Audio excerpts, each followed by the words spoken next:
سید موسیٰ صدر، جنہیں امام موسیٰ صدر بھی کہا جاتا تھا، وہ گم شدہ ہیں اب تک۔ وہ لیبیا گئے تھے کسی وزٹ پر اور وہاں غائب کر دیے گئے، اور یہ غالب رائے لوگوں کی کہ کرنل قذافی نے انہیں اغوا کروایا تھا، تاحال ان کا کوئی پتہ نہیں۔ بہرحال ان سید بزرگوار کی محنتیں شامل ہیں، جس طرح آغا شہید چمران کی محنتیں شامل ہیں حزب اللہ کو بنانے میں۔ آغا موسیٰ صدر کے بارے میں ہے کہ وہ جب لبنان پہنچے تو پریشان ہو گئے۔ لبنان کے تشیع کی صورتحال انتہائی خراب تھی۔ الحمدللہ پاکستان کے تشیع کی صورتحال وہ نہیں ہے۔ ہم بعض دفعہ مایوس ہو جاتے ہیں، ہماری صورتحال مایوس کن نہیں ہے الحمدللہ۔ کتابوں میں لکھا، خاص طور پر ایک کتاب ہے لبنان، آغا شہید مصطفیٰ چمران کی کتاب ہے، بہترین کتاب ہے۔ میں سمجھتا ہوں ہر اہل تشیع کے ہر فرد کو وہ کتاب پڑھنی چاہیے، کم از کم طالب علم کو وہ کتاب پڑھنی چاہیے، ایک نظریاتی فرد کو وہ کتاب ضرور پڑھنی چاہیے کہ کس طرح لبنان کی کایا پلٹی۔ آغا موسیٰ صدر فکر مند ہوئے، کیوں؟ کیونکہ وہاں کے جوان نماز سے دور تھے، وہاں کے جوان دین سے دور تھے، فحشاء و منکرات میں پڑے تھے۔ آغا بہت پریشان ہوئے۔ ایک دن آغا مسجد گئے۔ جب مسجد گئے، وہاں جتنے افراد نمازی تھے ان میں اکثریت بزرگان کی تھی، جو اکثریت بوڑھے تھے۔ مسجد میں جوانوں کا نام و نشان نہیں تھا۔ آغا مزید پریشان ہوئے، ایک بزرگوار سے پوچھا کہ مسجدوں میں جوان نہیں آتے؟ انہوں نے کہا نہیں۔ کہا کہ مجھے کہاں ملیں گے؟ کہاں آپ جائیں، مغرب کے قریب فٹ بال گراؤنڈ میں سارے جوان وہاں آتے، کیونکہ وہ آج سے 40-45 سال پہلے کا دور تھا، ہمارا دور نہیں تھا۔ یعنی ہمارا دور ہوتا تھا وہ بھی شاید موبائل میں لگے ہوتے، سوشل میڈیا میں لگے ہوتے، کم از کم وہ جسمانی فعالیت میں تھے، جسمانی ایکٹیویٹی میں لگے ہوتے۔ آغا گراؤنڈ چلے گئے، آغا موسیٰ صدر گراؤنڈ گئے، کسی بھی جوان نے ان کی طرف توجہ نہیں کی۔ آغا بہت دیر تک گراؤنڈ میں کھڑے رہے، اس میں توجہ نہیں۔ وہ دن واپس چلے گئے، اگلے دن پھر گئے۔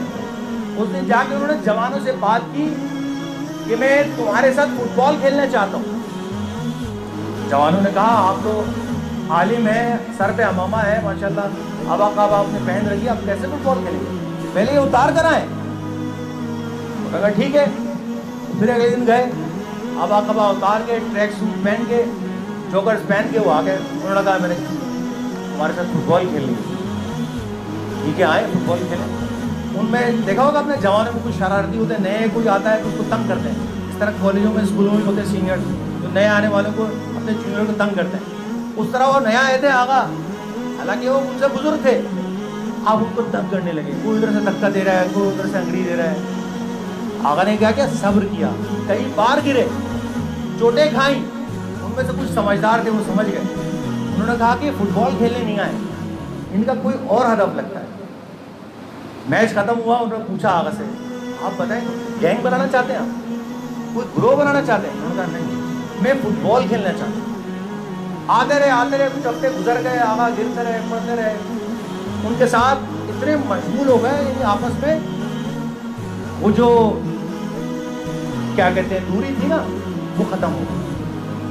انہیں معلوم ہوا کہ آغا کو چند ہفتوں میں معلوم ہوا کہ یہ فٹ بال کھیلنے والے لڑکے ہفتے میں ایک بار کسی ایک جوان کے گھر چائے کی دعوت رکھتے ہیں، وہاں چائے پیتے ہیں۔ آغا نے کہا اب یہ بچ کے نہیں جائیں گے، ظاہر ہے سب ایک کے بعد ایک کی باری آتی، جس طرح ہم ہر شب خود کو شب دعا کرتے ہیں، ہر برادر کے گھر، ہر مومن کے گھر مختلف، وہ ان کے یہاں وہ چائے کی دعوت ہوتی تھی۔ آغا نے کہا سب کے گھر میں چائے کی دعوت ہوگی، اب میرے گھر میں چائے کی دعوت ہونی چاہیے۔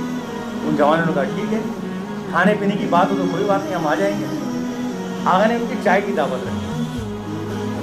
آپ دیکھیں کس طرح آغا موسیٰ صدر نے جوانوں کو اپنے قریب کیا۔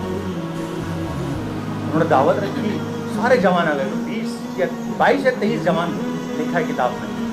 وہ آئے اور سب چائے پینے لگے. جیسے ہی چائے ختم ہونے والی تھی, اذان ہونے لگی. آقا نے کہا تم سب چائے پیو, آپ سب چائے پیئیں, اذان کا وقت ہوا ہے, میں نماز پڑھنے جا رہا ہوں. زبردستی نہیں ہے, اگر کسی کو نماز پڑھنے آنا ہے آ جائے, ورنہ چائے پی کریں, مجھے کوئی مسئلہ نہیں. اچھا یہ کہہ کر آقا آ گئے, وضو کر کے جا نماز پہ کھڑے ہو گئے. اب کچھ بھی ہو, ایک تعلق جب بن جاتا ہے, پھر ایک عالم سے تعلق بن جائے, اور اتنا دوستانہ اور اتنا شفیقانہ. ان میں سے چند دوستوں نے کہا 3 یا 4, کہا یہ تو برا لگ رہا ہے, ہم چائے پی رہے ہیں اور آقا نماز پڑھا رہے ہیں. وہ نماز پڑھنے چلے گئے پیچھے, ان کے ساتھ پورے باقی لڑکے. کہتے ہیں یہ جو 23 لڑکے تھے یہ کریم بنی اسکول جاتے تھے. یعنی ہمیں کیا ملا ہے اس سے درس, کہ امر بالمعروف کرنے کے لیے ہمدردانہ پہلو ہونا چاہیے. امر بالمعروف کرنے کے لیے کیا ہے, شفیقانہ ایک پہلو.